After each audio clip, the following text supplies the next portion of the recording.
I remember when we arrived in the first week of March, New York was totally normal, as if there was no such pandemic, as if there was no COVID. Once it hit the second week, everything changed. Because of the pandemic, a lot of things were shut down. A lot of industries were put on pause. I think that the pandemic really disrupted the esports industry. Teams have been locked down in their own gaming houses, gaming facilities, not able to play. I was planning for my wedding. I actually proposed to my wife back in 2019, and we were actually planning for a wedding. I think Manila or the Philippines had it pretty bad. I think we were in like the top 10 list of people who had COVID cases daily. I was experiencing some minor incidents of panic attacks. How did the pandemic make me feel? It made me feel frustrated, just really frustrated. Like, damn, now I can't do this, I can't do that. So what COVID did is send us all to our rooms, figuratively and literally. It's been almost a full 2 years since life was put on hold. And yeah, it's been rough. Borders closed down, streets became empty. We lost our ability to physically connect. As social creatures, we craved a way to stay together. So when the physical world started closing in around us, it was our virtual worlds that came to the rescue. They gave us a place to hang out with our friends, no matter where they were, and what was happening in our immediate physical spaces. Gaming provided us with the perfect place to have fun, unwind, and escape. They kept us sane, and most importantly, kept us connected.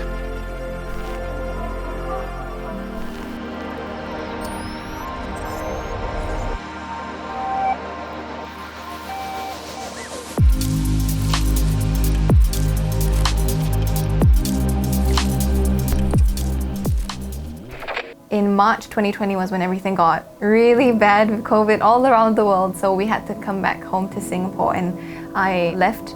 I stopped working in the first startup that I was in, decided to stay in Singapore just to be closer to family. I think nothing else really mattered at that point but family. My boyfriend at that time was still streaming, and he was, still doing all of that, and I just wanted to play video games. So I decided to get a computer to play video games, play some games, talk to people, and I really wanted to get to meet new people as well. We kind of craved any form of interaction during the COVID period. At first, I wasn't streaming for a bit because I didn't know how to tell my community. Like, oh, hi guys, I have COVID, still streaming by the way. They would be really worried. So I did stream a bit, and when I did tell them, they were like really concerned and like, oh my god, are you okay? Hi Eggy, good morning. They kept telling me not to stream, but then I was like, guys, this is my only way of being happy right now since I'm alone. After the pandemic, I couldn't really go anywhere, so I was like, you know what? I'm stuck at home playing some video games anyway, making YouTube videos. Might as well stream it because I heard that it's a thing. Yeah, that's how I got into streaming. I love your videos. What video? Wait, you know me? Dude, I watched your ramen noodle video. What did you think? It was great. That's Jimmy, holy. You sound like a teenage girl who just met Justin Bieber. I had some existing viewers from YouTube, so I had some viewers, in the very beginning of my Twitch career too. But yeah, that's how I really started streaming. Pre-COVID, we used to have tournaments very often, all over the world. But for players like me and most of the local players, we usually only travel to Asia. But unfortunately, due to the pandemic times, most of the tournaments all around the world has transitioned or transformed into a regional online tournament. So we kind of went from competing against others to competing within ourselves. The pandemic created a perfect storm that helped streaming, which was already huge, explode. Twitch has existed for a while now, and it was very predominantly focused on the gaming community. Again, the pandemic has accelerated that, and now you've got all these other categories that have really flourished because of it. I think unlocked this incredible thing which we call the passion economy, and folks might call the creative economy, but enabled us to be comfortable in our own skin to some degree, because we were able to see some new and rising celebrities and streamers that have become very, famous in their own rights with tremendous following. The lockdowns even pushed some people into full-time streaming careers. I became a partnered streamer in October, and then in November was when I started giving myself that time to, to think like, okay, maybe I can do this full time. And then by the end of December, it did really well to my expectations. And I was like, okay, all I have to do now is to actually be a full-time streamer, which is a lot scarier than I thought it was gonna be. I used to work as a concept designer for entertainment industries, like doing character designs for video games or movies, stuff like that. I ended up realizing that I like video games, but I don't like to work. I don't necessarily want to become like a designer for video games. I was just kind of looking for exploring different options to like somehow reroute that love that I have for video games. So I moved back from the US in 2020 in September, and that is because I thought to myself, hey, I could actually start making money from streaming and being a content creator. Me being in the US on a work visa, I'm not allowed to make money. So instead of taking paychecks from the company that I was working for, I gave that up completely. So the bi-weekly paycheck is completely gone. And then I moved back to Korea, started actually monetizing my channel. And yeah, am I making a fortune? Not really, but yeah, I'm pretty content. I like doing this. I don't know if it's just in our country or in other countries, but gaming is so big here. I don't think you guys understand. It's like huge. I even was on a billboard. That was like my lifelong dream. I didn't know video games could put me on a billboard in the future. I was like, oh my god, that's me! My poster was right above BTS. The pandemic also changed the way we view communities and how to stay connected. Chatting with strangers came back in a big way. Well, I think it's really good to have like a good community and friend group to grow with in this pandemic, or in streaming as well. Like, it's good to be surrounded by good people just to keep yourself positive, because we all know how this pandemic can affect us mentally and bring us down a bit, make us feel lonely or alone. I think whether it's Twitch or YouTube, I think people are looking for something that's more than just a person who can really play games. I think it has to be like a personality that they can relate to. I think that's the beauty of live streaming, because live streaming, unlike TV shows where they have like perfect makeup and perfectly prepared professional performers, these are like everyday people. I mean, most of those people are hyper authentic. So when they speak to camera or they speak to their communities, which are very, very loyal, they're doing it in a very, very authentic voice. It's not heavily scripted. Some of the biggest streamers and some of the biggest, most powerful streamers are actually just camera on living their lives, right? They're just camera on living their lives, and how fascinating is that? That's what I was wondering. I got into streaming, I think it was at the start of 2019. So the idea just crossed my head, like it's just something that I want to try. Not that I had any intentions to make money or living out of streaming, but it's kind of a way to interact with people, through chat, through the stream chat and stuff while playing. So it's more of, just solely for that rather than for any kind of practice purposes.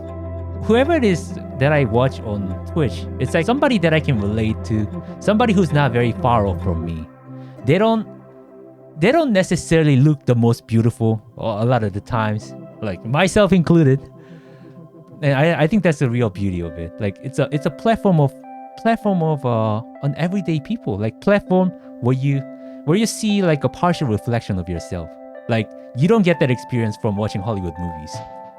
It's so nice to see how viewers can be really connected to their streamer, or just really care a lot about a person they don't really know, like they just met them online, they just watch them, but they still have this connection to them. Happy birthday from Philippines. What's up? Mahal kita, man.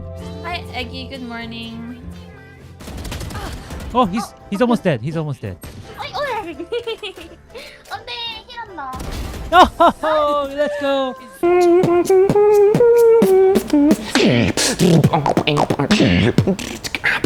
Hey yo, I'm Darnie, I'm a beatboxer. And also a gamer. I play CSGO, Global Elite, Face It level 8, one tap. Headshot percentage, like 70+%. Terrorists win. So after last year, I feel like the community has evolved in certain ways. The first, most obvious one is like the sense of awareness and the consciousness of how we took things for granted. And now, you know, we have like another, like we entered a different stage in life right now. I cannot say for everybody else, but like I can say like from my side, we are more aware of things and we are more grateful and more appreciative of what we actually took for granted.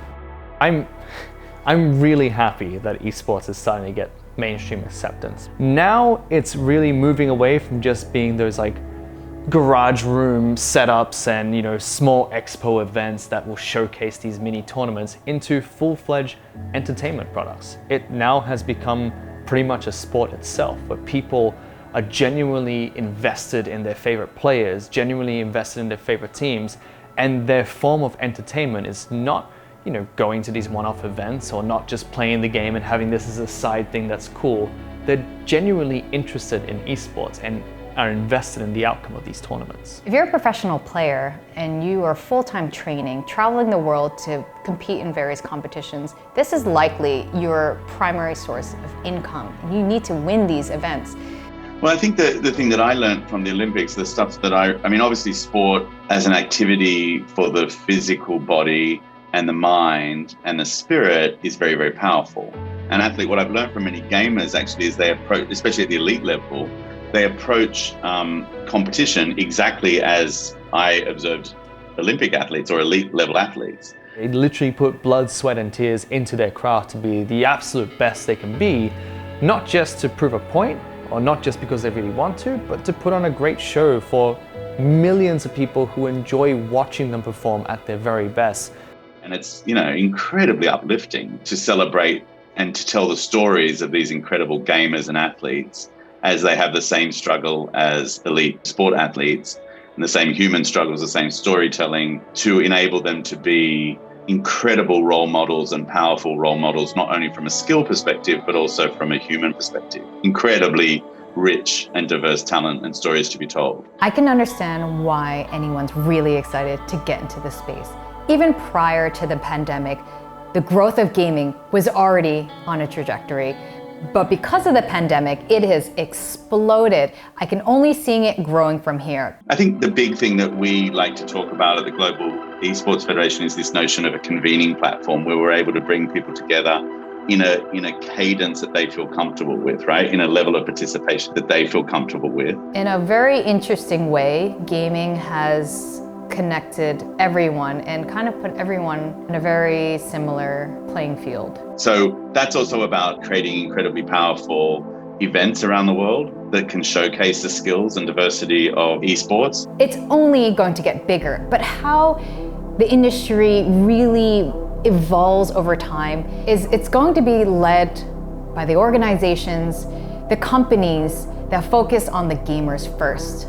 Gaming is so important to me. It's definitely my priority. Even if I wasn't streaming, which I don't necessarily consider a priority, I would still be working in the gaming industry. A lot of things connect people, culture, food, entertainment, but gaming is the one where people can really actually connect with each other in real time. Once the pandemic hit the world, all we did was just stay at home, and even most of 2020. So it was just play a lot of games. I'm sure everybody did. So having that support network to fall back on, knowing that you have people you can talk to who are going through that same experience and be able to do that virtually while doing something you enjoy, which is a passion of yours, that is very relieving. And I love that now we're seeing more and more people understand that it is completely okay to not be okay. It hasn't been an easy 2 years. But video games helped the world stay connected when we were all cut off from each other. That's worth celebrating.